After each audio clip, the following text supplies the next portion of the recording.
السلام علیکم، welcome you to اندر podcast by centre for law and security, اور میرا نام رحمان اظہر ہے۔ آج ہم بات کریں گے پاکستان کا ایران امریکہ جنگ میں جو ایک بطور میڈیٹر رول ہے اس حوالے سے، اور اس پر بات کرنے کے لیے آج ایک بڑے خاص مہمان ہمارے ساتھ موجود ہیں، سردار مسعود خان صاحب، سابق صدر آزاد کشمیر، پاکستان کے مستقل مندوب رہ چکے ہیں اقوام متحدہ میں، اور امریکہ اور چین میں پاکستان کی سفارتکاری کے فرائض بھی انجام دے چکے ہیں۔ سردار صاحب، تھینک یو سو مچ، بہت شکریہ آپ کے وقت کا۔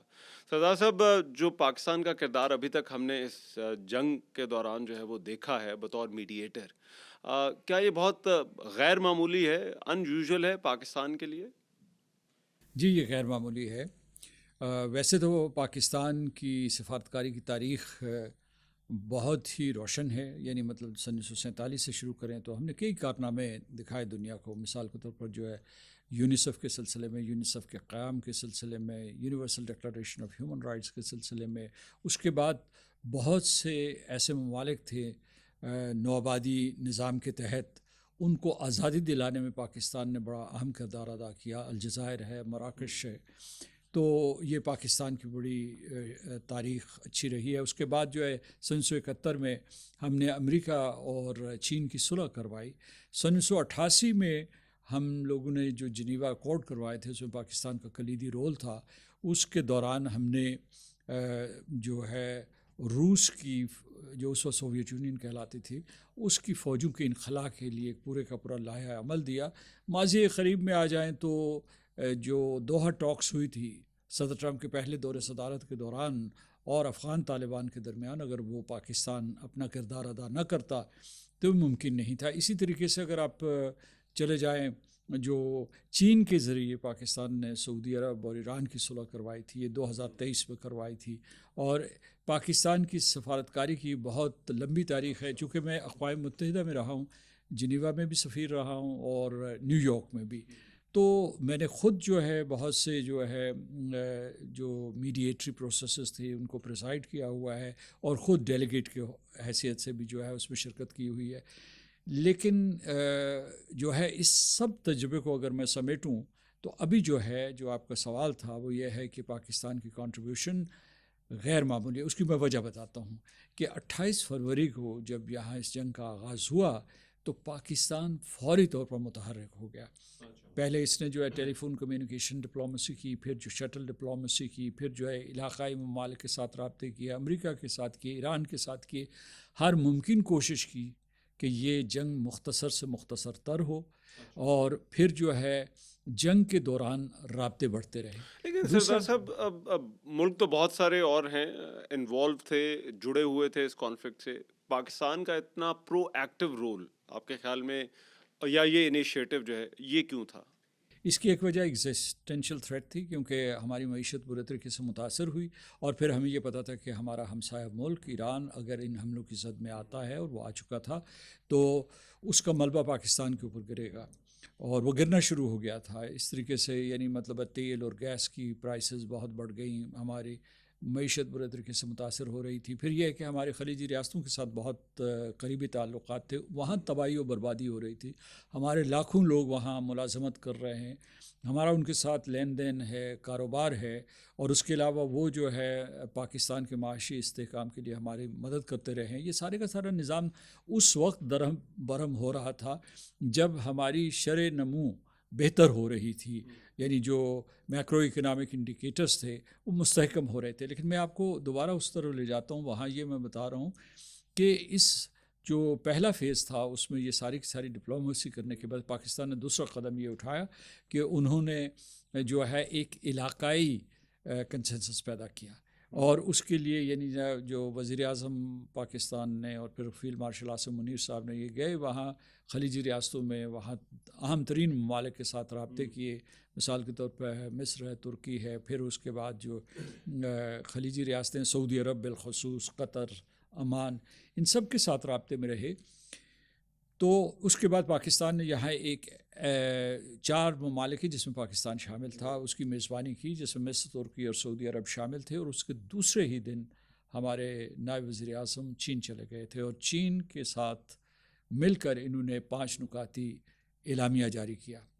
اور پھر جو ہے پاکستان کے کہنے کے اوپر جو پاکستان کی محنت شاقہ تھی اس کی وجہ سے جنگ بندی ہوئی، پہلا دور مذاکرات ہوا، اور اس دور مذاکرات سے اب تک پاکستان متحرک ہے۔ لیکن اس میں شروع میں آپ نے جیسے کہا اور بھی ملک انوالو تھے، لیکن پاکستان اس پوزیشن میں کیسے آیا کہ پاکستان ایک لیڈ میڈیٹر بن گیا، یا اب تو کہا جاتا ہے سول میڈیٹر پاکستان؟ ابھی تک لیڈ میڈیٹر ہے، ابھی دوسرے ممالک جو ہے وہ کوشش کر رہے ہیں، مثلا جو ہے قطر خاصا متحرک ہے، اور ایران قطر سے بھی رابطے میں ہے، روس کا بھی کوئی کردار ہے، لیکن خاص طور سے سعودی عرب بھی جو ہے، سعودی عرب کے وزیر خارجہ فرحان بن فیصل ایران کے وزیر خارجہ عباس عراقچی کے ساتھ رابطے میں رہے ہیں۔ تو لیکن آپ کا سوال یہ ہے کہ پاکستان کیسے لیڈ میڈیٹر بن گیا؟ ہم یہ کہنا بھی نہیں چاہتے کہ ہم سول میڈیٹر ہیں، کیونکہ ہمیں ان ممالک کا اعتماد چاہیے۔ تو میں سمجھتا ہوں کہ اس کی وجہ یہ ہے کہ تہران پاکستان کے اوپر اعتماد کرتا تھا اور واشنگٹن پاکستان کے اوپر اعتماد کرتا تھا، اور یہ میں آپ کو بتاتا ہوں کہ اس کی بنیاد پچھلے سال پڑی، جون 2025 میں، جب فیلڈ مارشل عاصم منیر صاحب کی ملاقات ہوئی صدر ٹرمپ سے وائٹ ہاؤس میں۔ تو اس وقت ویسے تو پاکستان امریکہ تعلقات کے اوپر بات چیت، انہوں نے ایک اور درخواست کی تھی ہمارے فیلڈ مارشل صاحب سے، وہ یہ تھی کہ اس وقت امریکہ حملے کرنے والا تھا اور اسرائیل حملہ کر چکا تھا، تو انہوں نے کہا کہ ہمارے کچھ حساس پیغامات یا حساس جو سفارتکاری ہے اس کے میں آپ کردار ادا کریں اور ایران کو ہماری طرف سے کوئی پیغام پہنچائے۔ تو یہ بنیاد اس وقت پڑ چکی تھی۔ اچھا، اور یہ اعتماد اس وقت قائم ہو چکا تھا۔ ایران کے ساتھ ویسے ہی ہم نے بہت ہی اچھا رویہ رکھا، یہاں تک پہنچنے کے بعد جو میں آپ کے سوال کی طرف لوٹتا ہوں، تو یہ اس لیے غیر معمولی ہے، جو پہلا سوال آپ نے پوچھا تھا، کہ وہ فریضہ جو اقوام متحدہ کو ادا کرنا چاہیے تھا، ان کی سلامتی کونسل کو کرنا چاہیے تھا، یا یورپین یونین کو کرنا چاہیے تھا، یا قطر کو کرنا چاہیے تھا، یا عمان کر رہا تھا، وہ ایک واحد ملک کے اوپر وہ ذمہ داری آ گئی۔ اس وجہ سے یہ غیر معمولی ٹھیک، ہے۔ لیکن اس میں سردار صاحب یہ پہلا موقع تو نہیں تھا کہ پاکستان نے امریکہ اور ایران کے درمیان اس طرح سے پل کا کردار ادا کیا ہو۔ آپ امریکہ میں بھی رہے ہیں، اس سے پہلے بھی کہا جاتا ہے کئی مواقع تھے جب پاکستان اس طرح کا کردار ادا کرتا رہا ہے۔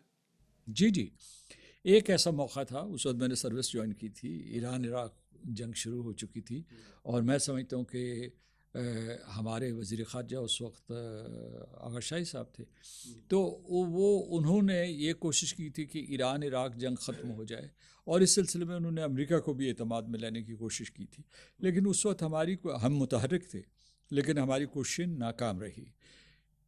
تو لیکن اس مرتبہ کچھ کوشش کامیابی ہوئی، مثال کے طور پر جو ہے امریکہ اور ایران کے درمیان 37 سالہ دشمنی، اس کے باوجود آپ ایک دور مذاکرات کروا دیں یہاں، جس میں کہ جو متحاربین ہیں یا فریقین ہیں وہ ایک دوسرے کے سامنے بیٹھ جائیں اور وہ بیٹھ کے گفتگو کریں، یہ ایک پاکستان کے لیے بہت فتح تھی۔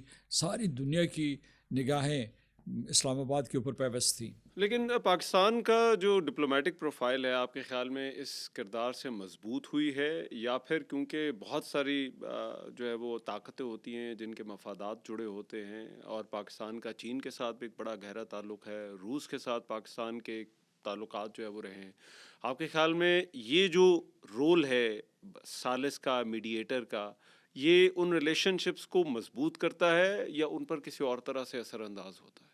پاکستان اس وقت اپنی سفارتی کامیابی اور ثالثی کے نقطہ نظر سے بلند ترین مقام پہ کھڑا ہے، اور ساری دنیا، جب یہاں دور مذاکرات شروع ہوا تھا تو اس وقت ساری دنیا کے وزرائے اعظم اور صدور نے آپ کو مبارکباد دی تھی، اور ابھی تک جو ہے ان کا پاکستان کے اوپر اعتماد ہے۔ ملیشیا ہو، انڈونیشیا ہو، کینیڈا ہو، آسٹریلیا ہو، یورپین یونین ہو، یورپین کونسل ہو، یہ چین، روس پہلے سے ہی، خلیجی ریاستیں، تو وہ سارے کا سارا اعتماد موجود ہے۔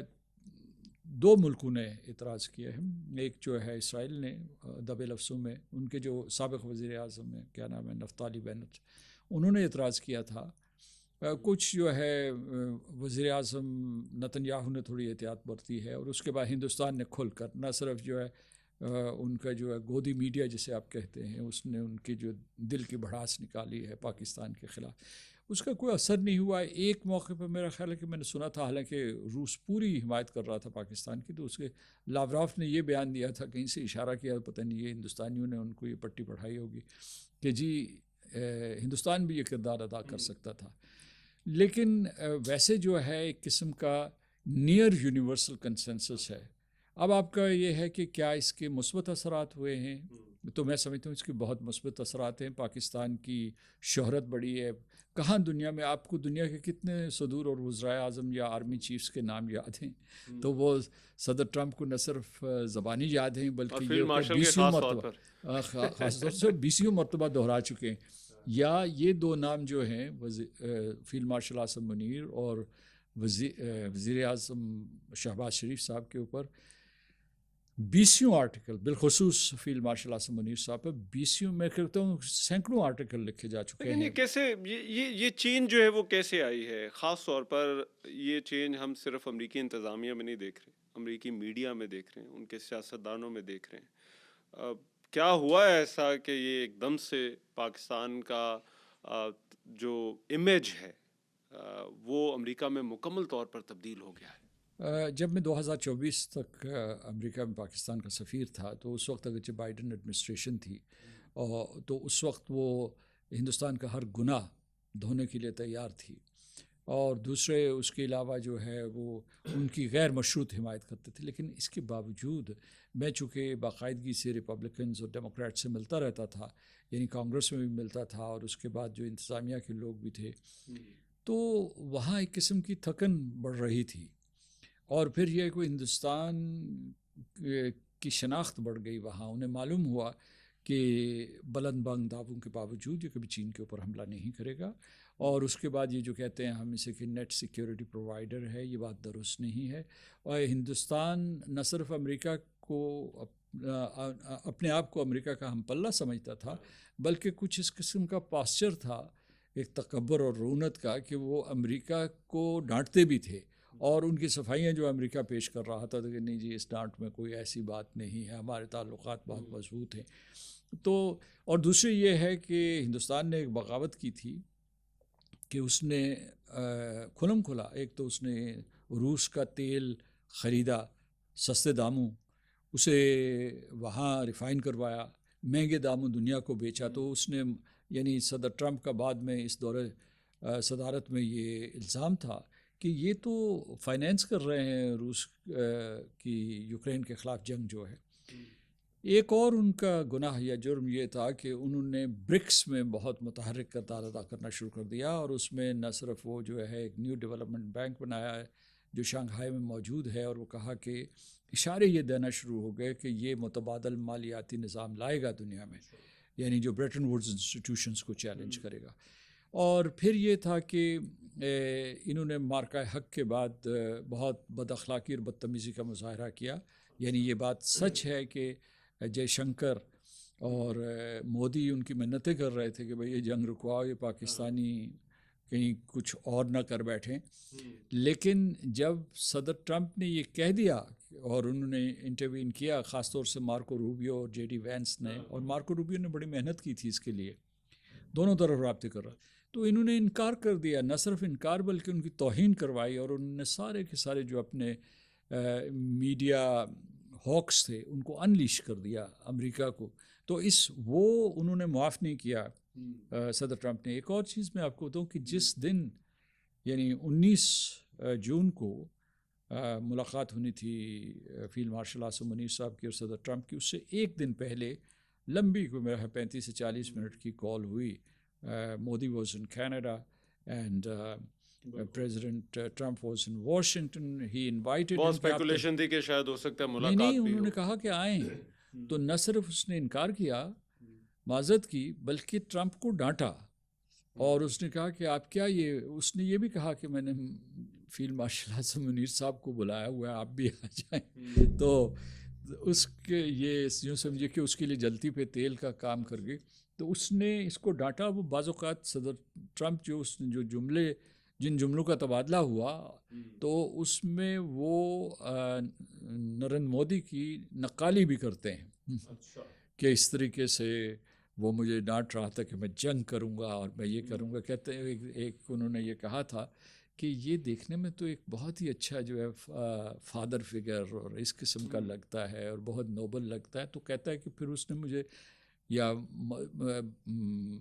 مطلب ہے دھمکانا شروع کر دیا اور جارحانہ زبان استعمال کی. اچھا، تو یہ سارے فیکٹرز آپ کے خیال میں کٹے. لیکن میں دوسری طرف جو ایران ہے، ایران کے ساتھ بھی ہمارے جو ریلیشن شپ ہے اس میں ہم نے بڑے اتار چڑھاؤ دیکھے. اور کچھ عرصہ پہلے تک تو جو بارڈر کراس کر کے جو ہے وہ حملے ہوئے، پہلے ایران کی طرف سے اور پھر پاکستان کی طرف سے. وہاں پر جو ہے وہ کیا بدلا کہ ایران کے ساتھ جو ہے وہ ہمارا اتنا اچھا تعلق ہو گیا اور ایران نے پھر ہمیں اس میں بطور ثالث پہ جو ہے وہ ہمیں جو ہے وہ قبول بھی کیا اور ہم پر اعتماد بھی رہا. ایران کے پاس کوئی آپشن ہی نہیں تھا. یعنی وہ خلیجی ریاستوں کے اوپر اعتماد نہیں کر سکتا تھا کیونکہ وہ کہتا ہے کہ یہ امریکہ کی آؤٹ پوسٹ ہیں اور وہاں اڈے بھی ہیں. مطلب قطر کے اوپر کیسے بھروسہ کرتا، وہاں امریکہ کا سب سے بڑا فضائی اڈا ہے، یا بحرین کا. کوئی ایسا وہاں تقریباً جو مشرق وسطیٰ میں ہر ملک میں امریکہ کا یا فضائی یا بحری اڈا موجود ہے. سینٹ کام کا جو سب سے بڑی ڈپلائمنٹ ہے وہ اس علاقے میں. تو اچھا، ایک تو میں یہ کہوں گا کہ کوئی ایسا دوسرا ملک نہیں تھا. ہندوستان کی وہ غداری اور دوغلا پن دیکھ چکے تھے. ان کی جو وہاں انہوں نے جو گزشتہ برس جون کی جنگ کے بعد انہوں نے جو جاسوس پکڑے تھے، ان میں بڑی تعداد ہندوستانی جاسوس بھی تھی. کیونکہ یہ سوال اکثر ہندوستان والے کرتے ہیں، بھارت والے، کہ جو کردار پاکستان ادا کر رہا ہے یہ انڈیا کیوں نہیں کر سکا یا کر سکتا. انہوں نے تو ان کی پیٹھ میں خنجر گھونپا ہوا تھا، موساد کے لیے سراغ رسانی کر رہے تھے اور جاسوسی کر رہے تھے. پاکستان نے اس قسم کا کوئی رویہ اختیار. اچھا، دوسرا یہ ہے کہ میرا خیال ہے کہ وہ پاکستان کے ایرانی ممنون احسان ہے کہ پاکستان نے چین کے ساتھ مل کر سعودی عرب اور ایران کی صلح کروائی تھی. تو اور دوسرا یہ ہے کہ ہم لوگ جو ہیں، یعنی ہمارے سعودی عرب کے ساتھ بہت اچھے تعلقات ہیں. آپ ہیں، میں ہوں، ہم سارے کے سارے ایران سے محبت کرتے ہیں. اس کی وجہ یہ ہے کہ آبادیاں ملتی جلتی ہیں. بہت سے لوگ جو نقل مکانی کر کے جو آج پاکستان ہیں، ایران سے آئے ہوئے لوگ ہیں. پھر یہ ہے کہ مسلکی اعتبار سے ایک بہت بڑی آبادی موجود ہے یہاں جو ایران کو بہت عزت و احترام سے دیکھتی ہے. جب جو پہلے رہبر اعلیٰ تھے، یعنی آیت اللہ خمینی، دوسرے رہبر اعلیٰ، ان کو ہر مشکل وقت پہ پاکستان نے ان کا ساتھ دیا ہے. اس جنگ کے دوران ان کا ساتھ دیا ہے. ان کے اوپر جتنے حملے ہوئے ہم نے ان کی مذمت کی. اور پاکستان کے لیے تو وہاں نغمے انہوں نے نہ صرف کمپوز کیے ہیں بلکہ وہ جو ہے وہ گائے گئے ہیں. تو پاکستان اور ایران کی بہت گہرے تعلقات ہیں. ہماری زبان جو اردو ہم بولتے ہیں، اگر آپ ویسے فارسی اخبارات پڑھنا شروع کر دیں، جو ان کی ایجنسی ہے فارس یا تسنیم، تو میں سمجھتا ہوں کہ اس میں سے کوئی تقریباً آپ 60% بات سمجھ جائیں گے کہ رسم الخط بھی جو ہے وہ ایک ہے. میں لیکن سردار صاحب اب اگلا جو سوال سب سے بڑا ہے یہ ہے کہ کیا اس جنگ کے بعد یہ جنگ کیسے ختم ہوتی ہے، یہ ایک بہت بڑا سوالیہ نشان ہے. لیکن کیا اس جنگ کے بعد اس دنیا کا جو ایک پولیٹیکل میپ ہے کیا وہ تبدیل ہونے والا ہے؟ دو چیزیں ہیں. ایک تو وہ تبدیل ہو چکا ہے. مثال کے طور پر ایک بہت بڑی تبدیلی جس کا کوئی توقع نہیں کر سکتا تھا اگرچہ اس کے آثار تھے، وہ یہ ہے کہ امریکہ نے جب ایران کے اوپر حملہ کیا اسرائیل کے کہنے کے اوپر اور اسرائیل کی شراکت سے، تو مغربی یورپ امریکہ سے دور ہو گیا ہے. جاپان اور ساؤتھ کوریا نے اس کا ساتھ نہیں دیا. خلیجی ریاستیں شک و شبے کا شکار ہیں کہ امریکہ کس قسم کی سلامتی ہمیں دے سکتا ہے، سیکیورٹی دے سکتا ہے. تو جو نظام دوسری جنگ عظیم کے بعد آیا تھا اس میں کا شیرازہ بکھر گیا ہے اور چین مضبوط تر ہوا ہے. روس جو ہے اس کی جو اس نے یوکرین کے اوپر حملہ کیا تھا اور ڈونباس کے اوپر جو اس نے قبضہ کیا تھا، جو اس کا مشرقی علاقہ ہے پورے کا پورا یوکرین کا، بہت بڑی ٹیریٹری ہے، لوہانسک ہے، ڈونیسک ہے اور بہت سے، وہ قبضہ ایک قسم کا تسلیم ہو گیا. جنگ کے شعلے وہاں ٹھنڈے پڑنا شروع ہو گئے. تو اور یہ جو ہے وہاں امریکی کانگریس کے لیے بہت امپورٹنٹ چیز تھی. تو جو یو ایس لیڈ نظام تھا اس میں ایک بڑا تزلزل سا ہے، ایک بڑا یعنی مطلب ایک اس میں، اور دوسری یہ ہے کہ جو خلیجی ریاستیں ہیں ان کو یہ نہیں پتہ کہ مستقبل کیسا ہوگا، تو لہٰذا یہ جو نیا ورلڈ آرڈر بنے گا یا بن رہا ہے، یہ آپ کے خیال میں یہ کیسا ہوگا؟ میرا اپنا یہ خیال ہے کہ لوگ یہ اس قسم کے الفاظ استعمال کرتے رہتے ہیں کہ جی پہلے یونیپولر تھا، پھر اب بائی پولر ہو جائے گا کیونکہ چین اور امریکہ ایک دوسرے کے مقابلے آ گئے ہیں۔ تو میں سمجھتا ہوں نہ یونیپولر ہوگا، نہ بائی پولر ہوگا، نہ ملٹی پولر ہوگا، بلکہ یہ جو ہے یہ بڑا فلوئڈ قسم کا ہوگا، کمپلیکس ہوگا اور کنٹیسٹڈ ہوگا، ٹھیک ہے نا۔ اس میں بڑی مار دھاڑ شروع ہوگی اور نئی کنفیگریشنز بنیں گی، کیونکہ پہلے ایک نظام تھا، چلیں ایک فساد تھا، ایک پورے کا پورا سٹرکچر تھا۔ آپ سب سے پہلے دیکھیے کہ اقوام متحدہ کی کس طریقے سے ہزیمت ہوئی ہے، وہ اس پہلے بورڈ پورے آف پیس بنا اور اس کے بعد پھر جو ہے وہ اس جنگ میں بھی غیر متعلق ہو گئے۔ نہ صرف یہ کہ وہ مہمان اداکار رہے، یعنی انٹونیو گٹیرس صرف بیانات دیتا رہا مذمت کے، جیسے کسی شہر کا کوئی میئر دے رہا، یعنی وہ یہ کہ وہ، اور سیکیورٹی کونسل جو ہے ایک غیر فعال ادارہ تھا۔ تو اس وجہ سے نظام تو بدل گیا ہے۔ سوال یہ پیدا ہوتا ہے کہ خطرہ یہ ہے کہ جس طریقے سے لیگ آف نیشنز ناکام ہوئی تھی، کہیں یہ اقوام متحدہ بھی ناکام نہ ہو جائے۔ اقوام متحدہ کو ویسے چونکہ میں اقوام متحدہ میں بڑے عرصے سے رہا ہوں، جنیوا میں بھی، نیو یارک میں، یا ہیڈ کوارٹرز میں بھی اقوام متحدہ کے سلسلے میں کام کرتا رہا، اوور دا ایئرز ان سے امن و سلامتی کے معاملات چھین لیے گئے تھے، اور ان کو sustainable development, climate change, women's empowerment اور اس قسم کے موضوعات کے اوپر یہ بھی امپورٹنٹ تو ہیں۔ کیا اس کا یہ مطلب ہے سردار صاحب کہ جو سیکیورٹی کے معاملات ہیں وہ اب ممالک سمجھتے ہیں کہ اب انہیں خود ہی حل کرنے ہیں؟ جی، جو اس وقت نسخہ دنیا کے سامنے ابھر کے آیا ہے وہ یہ کہ مائٹ از رائٹ، اور وہ جو ہم کہتے تھے نا کہ رول بیسڈ آرڈر ہے، اس کا بھرم ویسے بھی ختم ہو گیا۔ وائی؟ کیونکہ غزہ میں جب قتل عام ہوا اور آج کل لبنان میں ہو رہا ہے، تو جو جینوسائڈ کنونشن ہے، یا اس کے علاوہ 1948 کا جینوسائڈ کنونشن ہے، یا اس کے بعد انٹرنیشنل ہیومینیٹیرین لا ہے، یا جو جنیوا کنونشنز ہیں، ان میں سے کسی کا بھی اطلاق نہیں ہوا، اور دورے معیار ہیں۔ ماکانی نے، اگر آپ کو یاد ہو تو ڈاووس میں یہ کہا تھا کہ یہ نظام ہمیشہ سے ڈپلیسٹس رہا ہے، یعنی یہ دورے معیار رہے، اور وہ بات جو ہے اس جنگ کے دوران آشکار ہوئی ہے۔ اور lastly Sardar sahib, do you see Pakistan rising as a middle power conflict کے بعد؟ جی، پاکستان دیکھیے مڈل پاورز دو قسم کے ہیں، ایک جو پہلے سے موجود ہیں، مثال کے طور پر ہم مڈل پاور کا بات کریں گے تو وہ جو ہے وہ کینیڈا ہوگا، آسٹریلیا ہوگا، یونائٹڈ کنگڈم ہوگا، سویڈن ہوگا، فرانس ہے، اس کے بعد جرمنی ہے، یعنی یہ مڈل پاورز ہیں، یعنی امریکہ کے ہم پلہ نہیں ہیں، یا اس کے علاوہ جو ہے چین کے ہم پلہ نہیں ہیں۔